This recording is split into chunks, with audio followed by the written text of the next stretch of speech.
Well, good morning. Today, I just want us to, during our meditation, just take some time and visualize peace. And I was thinking of John Lennon's song Imagine today, and just, reminded of a world that works for everyone and peaceful borders and peaceful relationships. And so let's just settle in and take a few moments, take a few deep breaths, and just imagine peace. Just breathing in peace and allowing anything unlike that to dissipate as you exhale.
There's a sweet, sweet spirit in this place, and I know that it's the Spirit of the Lord.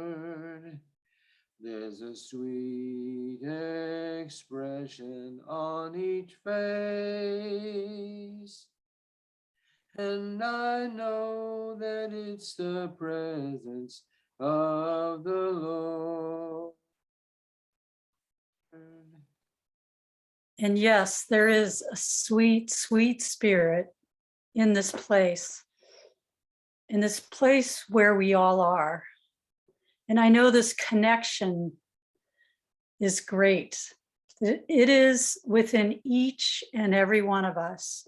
And despite any appearances otherwise, flowing through everyone in the world. And I know that spirit lights each and every life, lights us with love, lights us with peace. And as we breathe in and embody this spirit of peace, the spirit of love, I know that it magnifies. And I know today, as we come together as this wonderful Zoom group with our Centers for Spiritual Living in Ukiah and Eureka, I know that the message Reverend Angelica has for us will be just the right and perfect words that we need to hear. And so I let this sacred part of the service unfold in its right and perfect way. And so it is.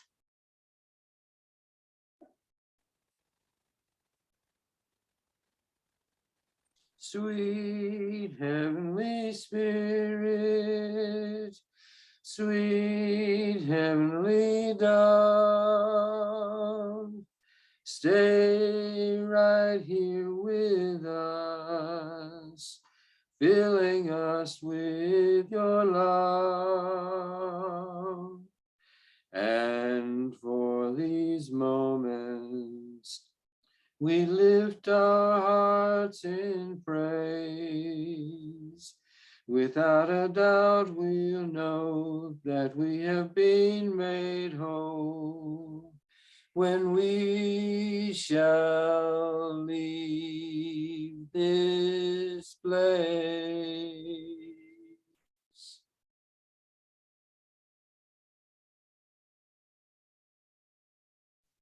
Thank you, Jackson and Michelle. That was very good. So my talk this morning is the ultimate fear buster. And sometimes I wonder, about how these talk titles, we're working with the Global Vision team through CSL. And I wonder how they come out so appropriately. It seems like all last year I kept thinking, well, how did we know that this would be the perfect talk for this time? Because I was on the team last year. I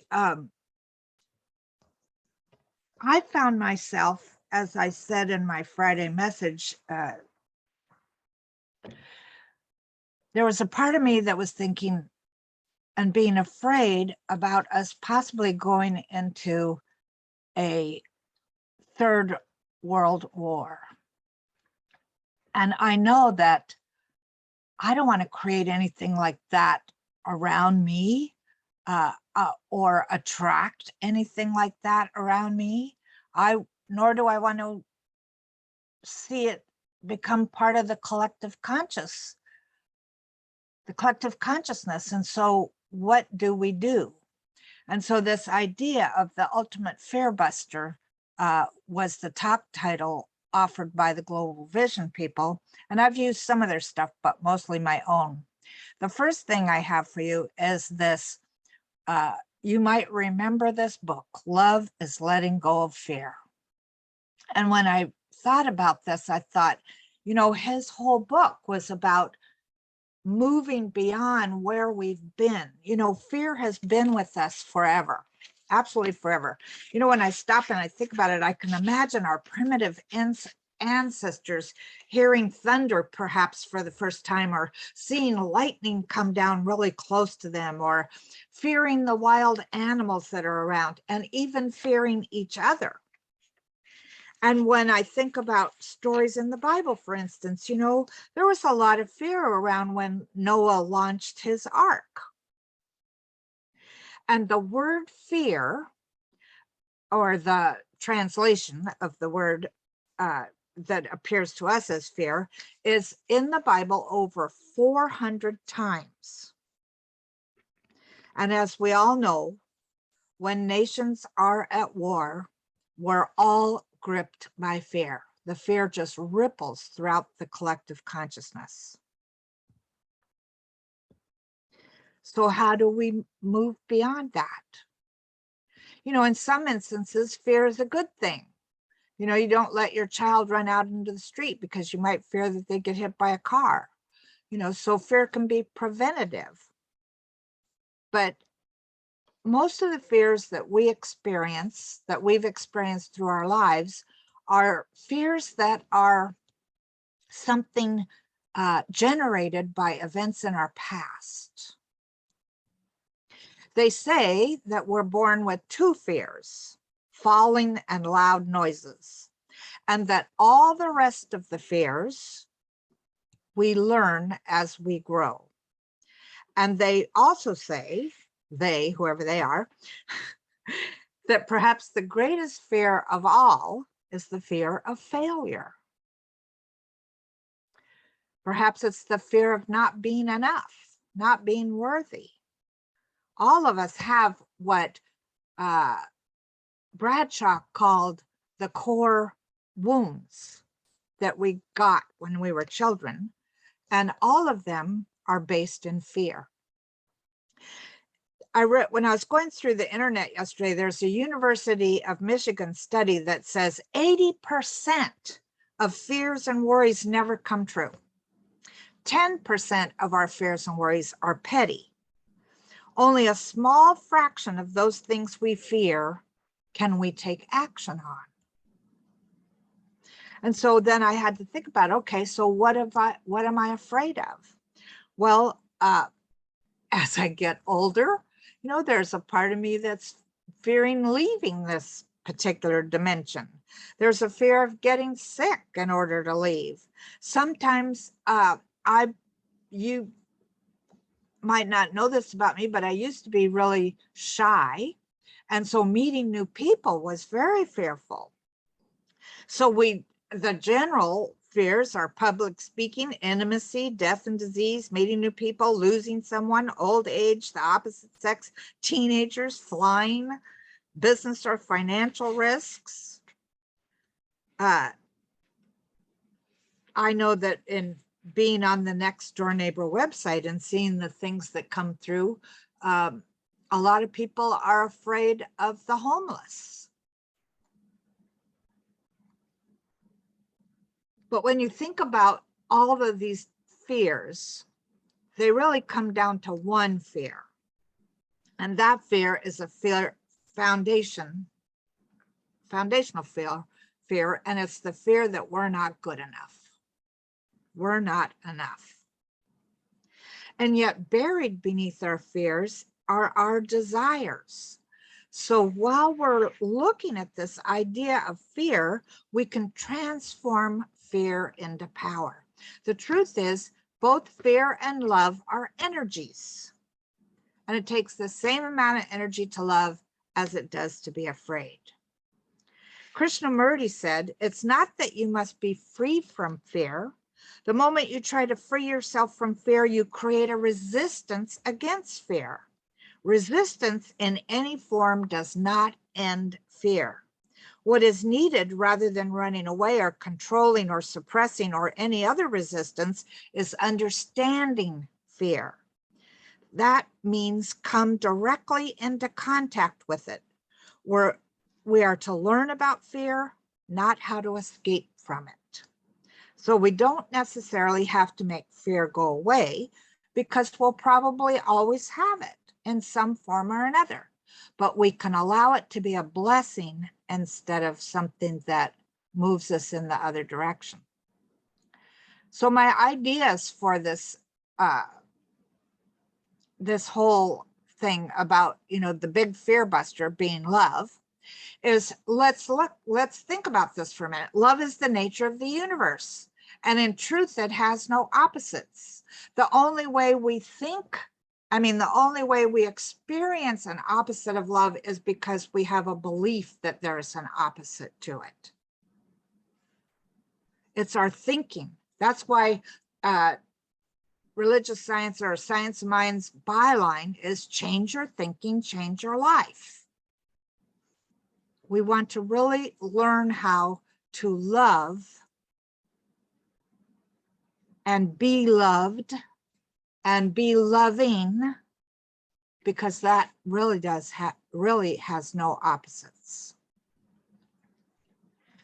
And the cause of our fears is based on not knowing who we really are. And this is the whole, the teaching of who we really are is what we're all about. The teaching that there is only one life, that life is God's life, or the universal life, or whatever you want to call this thing that I'm using God as a short form for. There's only one life, that life is God's life. That life is perfect, and that life is the life I am living right now. That is in our textbook. There's only one life. What if you really believe that?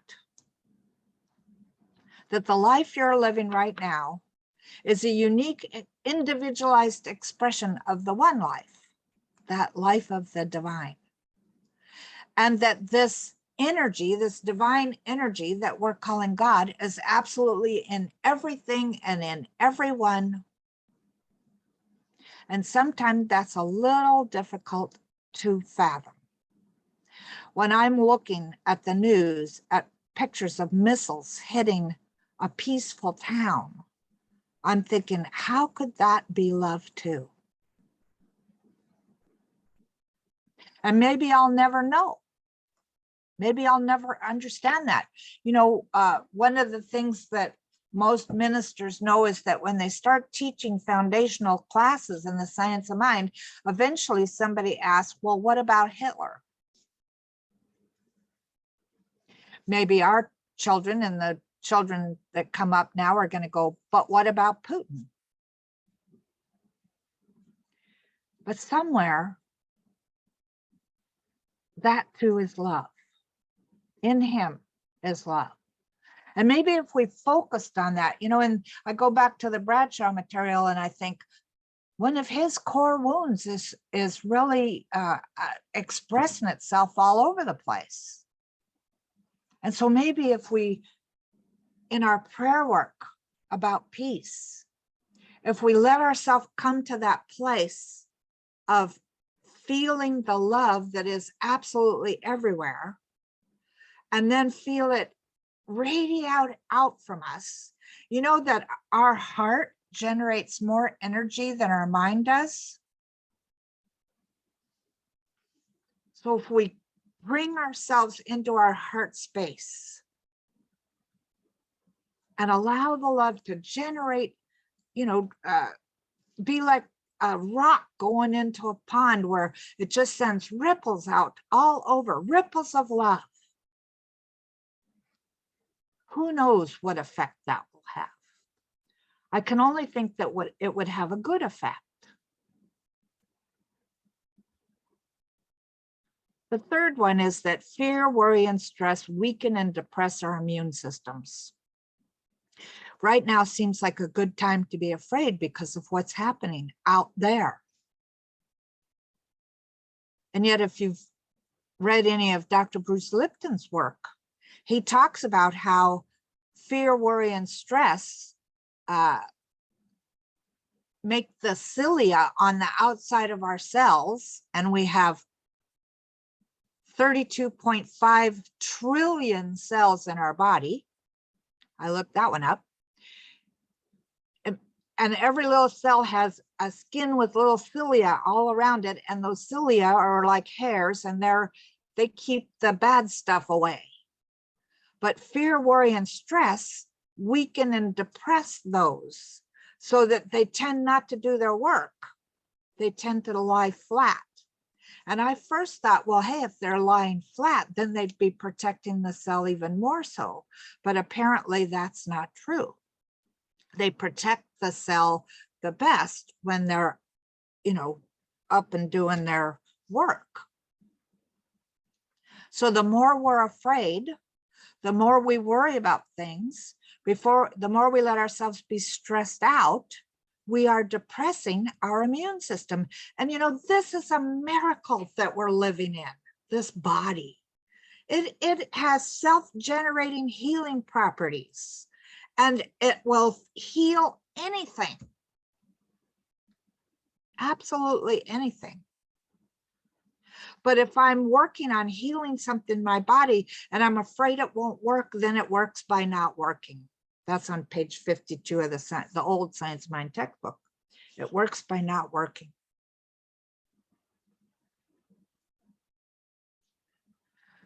So we have to do what we can to move out of the fear space. And again, the greatest fear buster is love. The fourth one is that fears come from false beliefs. Love has the power to transform our fears. False beliefs. When the major false belief that I talked about a few minutes ago is that we're not enough. Well, how could that be true? I mean, really, if we're a unique, individualized expression of the one, how could we not be enough? The only thing that makes us not enough or makes us experience not being enough is our beliefs in something. A story from my life comes to mind. I've probably told it before, but one Christmas, my family were sitting in the den, and my dad always read this beautiful story, which I have thought for years was written by my great aunt, because he had this wonderfully hand illustrated written book that he was reading out of. And my older brother found that darn thing online, and it's an old German tale. So I thought that was interesting. But anyway, so he reads this wonderful thing in this deep voice, and then we all sing. And one Christmas Eve, we're singing, and I'm enjoying the whole bit because I just love that story. I've read it every Christmas forever. I still do. And then we're singing, and my mother pokes me in the side with her elbow and says, "Stop singing, you can't sing."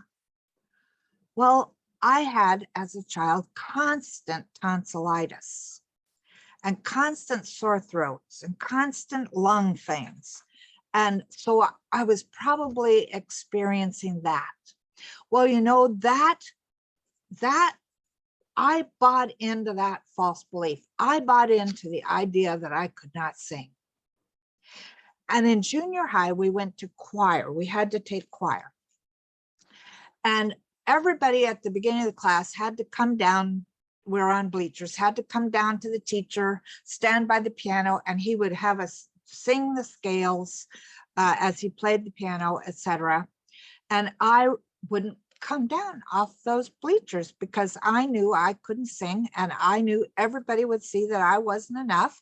And so I just sat there, and finally, it's the very last person. I'm the very last person. And he says, "Jane," that was my name then, "you please come down here." And so I had to.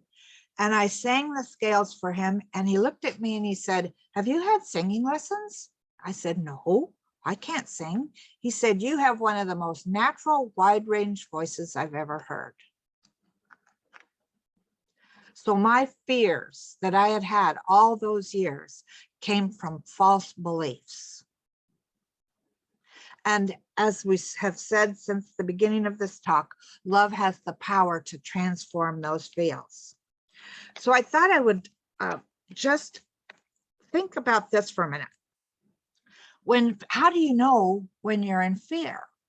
Well, I was being a researcher on myself the other night while I was listening to the news, and I realized that when you're in fear, when I'm in fear, all of a sudden my breath goes, and I start having shortness of breath. And in order to move beyond that, I try to breathe harder. And then I realized that I was feeling it in my body, not just did I have shortness of breath, but I could feel it in my body. And where I felt it was right in the solar plexus area of my body. And you could probably feel it anywhere, depending what you're afraid of. And so I went back to the talk from before, and I thought, okay, this is a time to pause, to just pause and let myself breathe naturally and take a deep breath and breathe naturally again. And then to think about, what was I thinking at the moment that my breath caught, the moment I went into fear? And of course, what I was thinking about was, oh my God, World War III.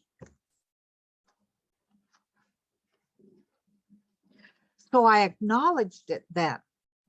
And then I think that what we need to do to move beyond this fear is either to talk to somebody about it. Well, my cats don't care. That's who I have at home to talk to. So I journaled.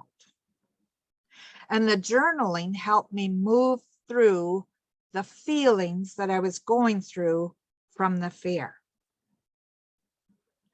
The journaling also brought me to a place out of the fear into that reminder that love has the power to transform that fear.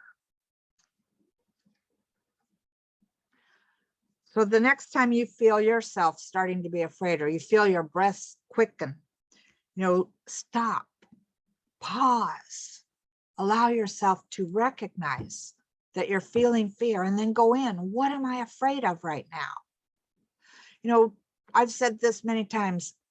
In animals, fear turns to attack in 60 seconds. So maybe what we could do, maybe what I could do anyway, is think about, what is Putin afraid of? I think he's afraid of not having a legacy. Aldous Huxley says, love casts out fear, but conversely, fear casts out love. And not only love, fear also casts out intelligence, casts out goodness, casts out all thoughts of beauty and truth. And I do think we get a little stupid when we're afraid. We do dumb things. So again, we want to pause. We want to remember the truth of our being, who we are as God in form. And we want to remember that God is love. That divine energy is love. And love can cast out the fear. Dr. Holmes says in the book Effective Prayer, if you could see the object of your fear until you really understand it, it would no longer exert any effect on you. You can do this to the degree where you become aware that you're divinely guided and protected, and establish your understanding of this in a definite way.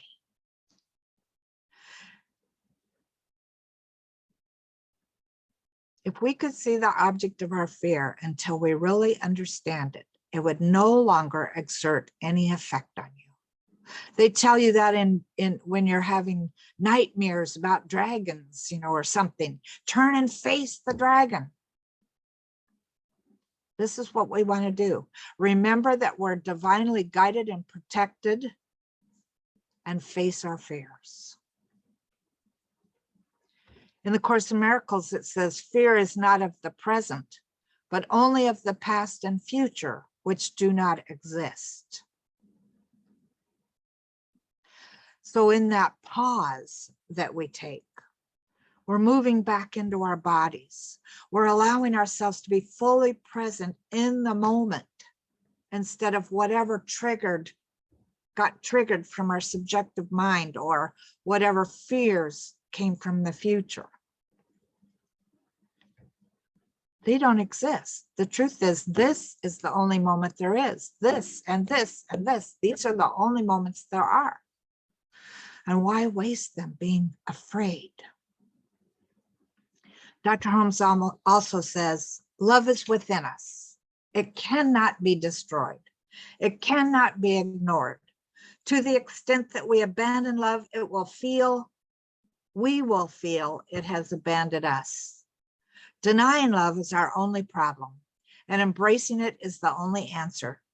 Through the power of love, we can let go of past history and begin again.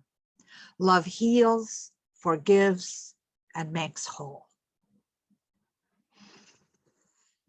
So everybody take a breath.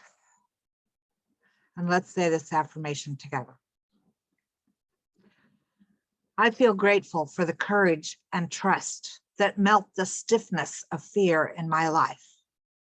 I embrace the tendency to bend like the willow, responding to the life force that supports love, not fear. And let's go into prayer.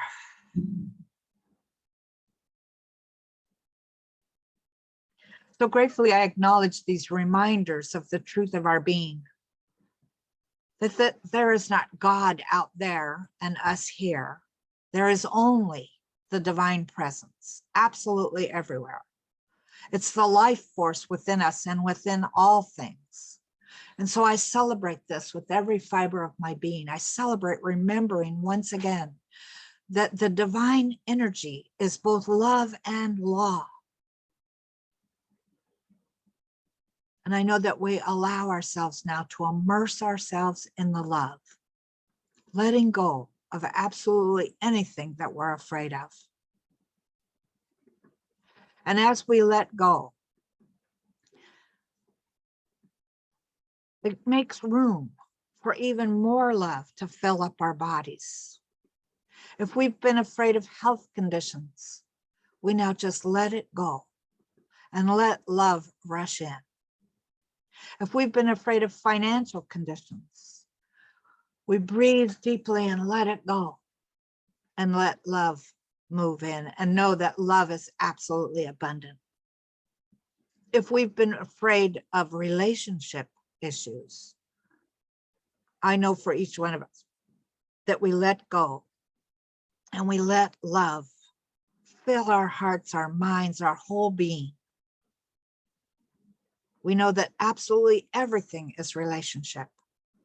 And in the very deepest levels or the highest levels, whatever you want to say, that relationship is our relationship with the divine. And if we've been experiencing any creative issues in our job or what we do with our hands, our work in the world, we allow ourselves to let that fear go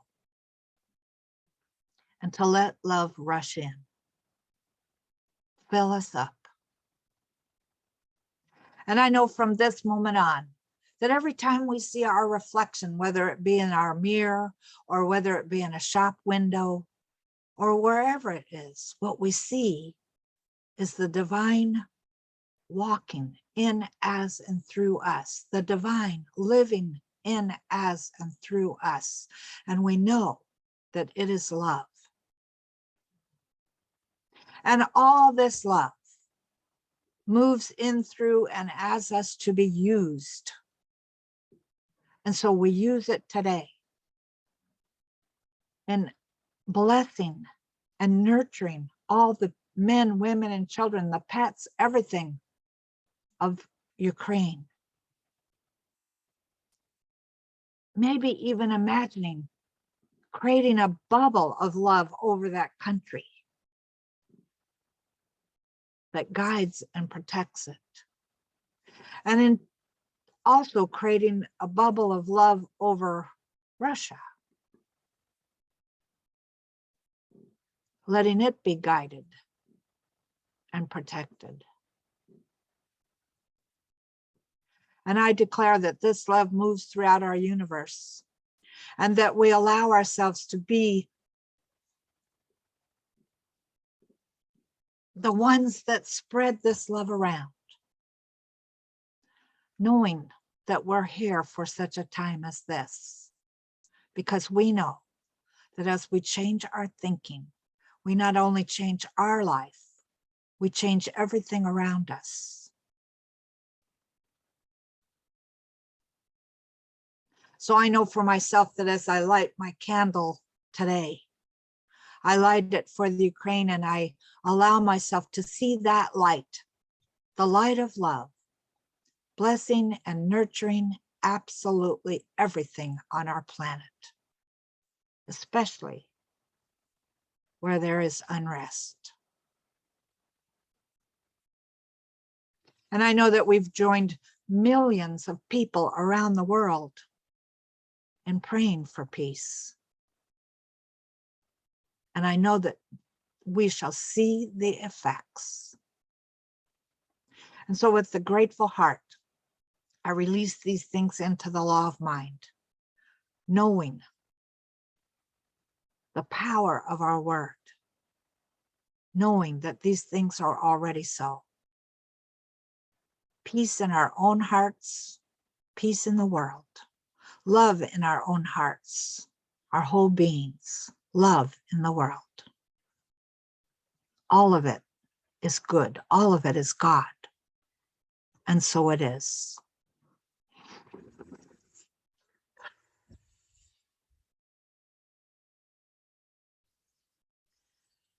So now we have a gift this morning. Our gift of music is Donna and Jackson. And hold on a minute while I stop this share and get theirs ready to go.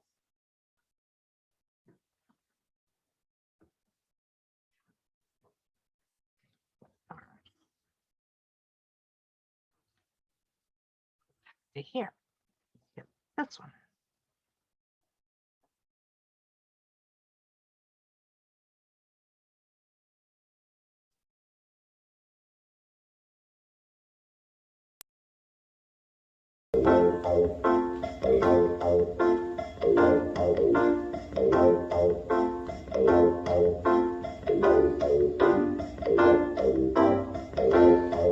Go for it. Give it everything you got. Go for it. Give it your best shot. Go for it. Give it everything you got. You may not think that you'll get too much, but you just might get a lot. Now a hot potato and a ripe tomato once met in a sunny lot.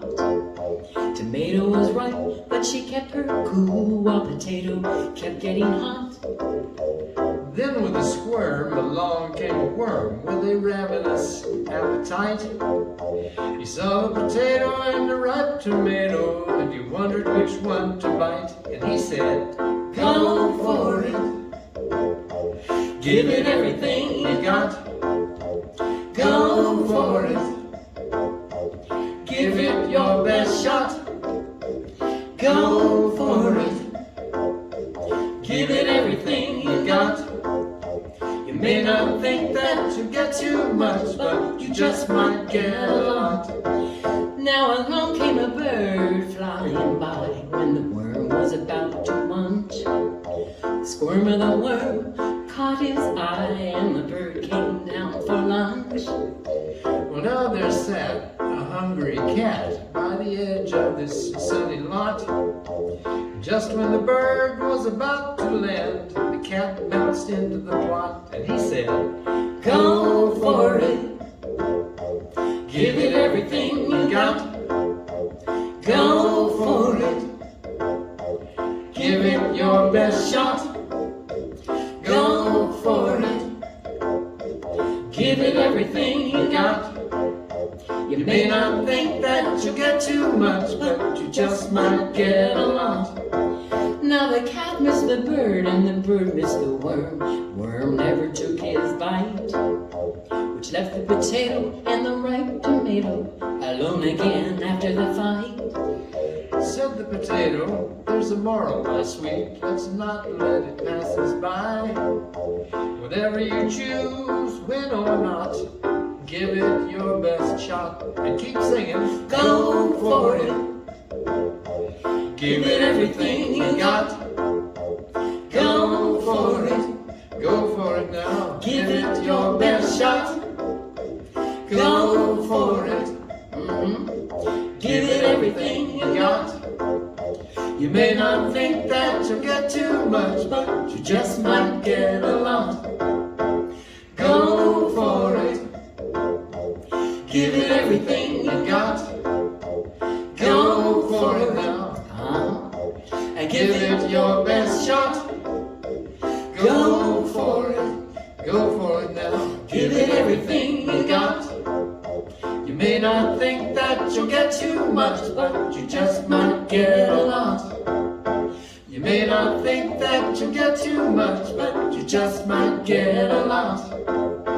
You may not think that you'll get too much, but you just might get a lot.